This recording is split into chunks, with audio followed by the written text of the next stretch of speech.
Eto na nga mga chong, marami tayong basketball updates. Coach Tim Cone, handa nang mag-adjust sa Gilas lineup para ipasok si Quentin Melora Brown. Jamie Malonzo out na nga ba sa Gilas ngayong local na si Quentin Melora Brown? Matapos ang naging kampanya ng Gilas sa FIBA Asia, isang malaking balita ang yumanig sa Gilas Pilipinas fans dahil formal nang kinilala ng FIBA si Quentin Melora Brown bilang isang local player at nabanggit mismo ni Coach Tim Cone na gustong-gusto niya si Quentin Melora Brown para sa ating national team at agad niya itong ipapasok. Pero ang tanong ngayon, sino ang tatamaan sa lineup ng Gilas?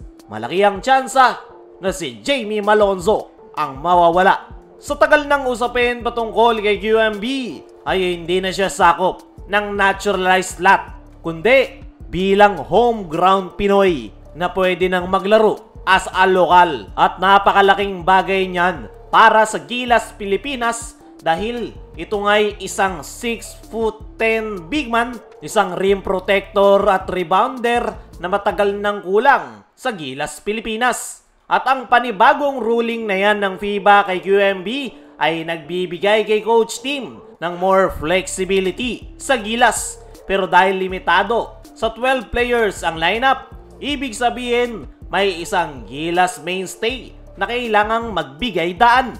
At ang una nga sa listahan ay itong si Jamie Malonzo. Bagamat athletic, versatile at crowd favorite si Malonzo, hindi naging consistent ang kanyang playing time kay Coach Tim Cone. Hindi nga ito pinaglaro sa unang laro ng Gilas at nung ipasok na ni Coach Tim ay nangangamote si Jamie. Prone sa turnover at laging nagkakalat. Binigyan nga siya ni Coach Tim ng pagkakataon na magpasikat pero walang naipakita si Jamie. Panigurado marami ang magsasabi dyan na kaya aalisin si Malonzo ay dahil iniwan nito ang Hinebra. Possible na isa rin yan sa dahilan, pero kung titingnan mo yung performance ni Jamie ay halos wala talaga siyang naitulong sa Gilas Pilipinas. Kaya naman, napakalaki talaga ng chance na si Jamie Malonzo ang malalaglag sa lineup para maipasok etong si Quentin Melora Brown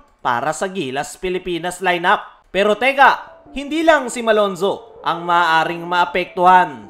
May mga nagsasabing baka si Junmar Fajardo o Japet Aguilar din ang mawala. Bakit? Dahil parehong veterano na at nasa dulo na sila ng kanilang basketball career.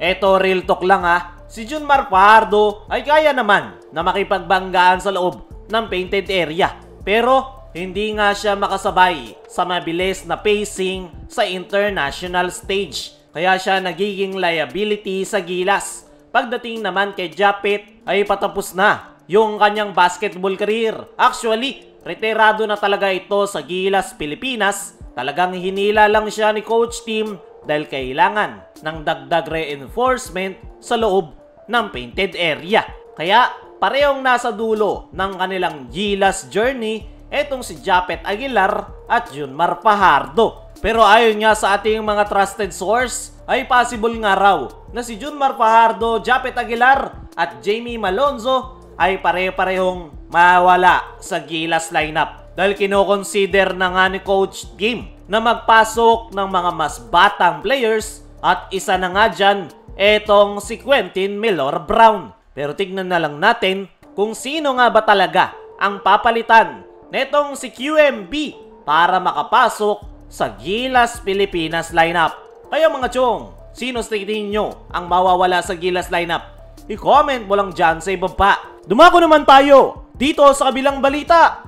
Coach Tim Cone, handa nang mag-adjust sa Gilas lineup para ipasok si Quentin Melora Brown. Matapos pumutok ang balitang pwede nang maging local player si QMB, ay si Coach Tim Cone ang pinakamasaya sa balitang yan. Dahil ni-reveal nga ni Coach Tim na matagal na niyang nasa radar si QMB simula pa nang naging stint nito sa UP last year. At after 8 months na pag-aantay ay sa wakas ay mahawakan na ni Coach Tim si QMB sa Gilas Pilipinas. Ay nga mismo kay Coach Team ay parang araw 6'10" na Kevin Kiambao etong si Quentin Melora Brown. At saktong-saktong araw yung naging desisyon ng FIBA matapos yung kanilang kampanya sa FIBA Asia. Parang araw may number 1 pick ang Gilas, ganun nga yung excitement na nararamdaman ni Coach Team Gone. Ni-reveal pa ni Coach Team na sa mga susunod na linggo na makikipag-meeting siya sa SBP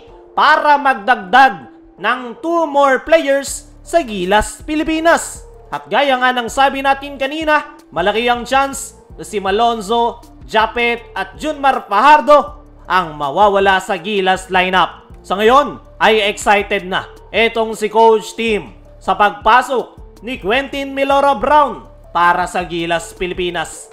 Better days is coming nga raw para sa ating national team dahil bukod kay QMB ay magbabalik na nga rin daw si Kai Soto. Kaya mas magiging malakas ang Gilas Pilipinas sa susunod na stint na kanilang sasalihan. Sa ngayon ay sobrang saya ni Coach Team na official ng local player si Quentin Melora Brown at excited na ito sa magiging future ng Gilas Pilipinas. Kaya mga chong, ano ang masasabi nyo na handa si Coach Team na mag-adjust ng lineup sa Gilas Pilipinas? Ano rin yung masasabi nyo sa posibilidad na si Malonzo ang maa-out para may pasok si QMB? I-comment mo lang dyan sa ibaba.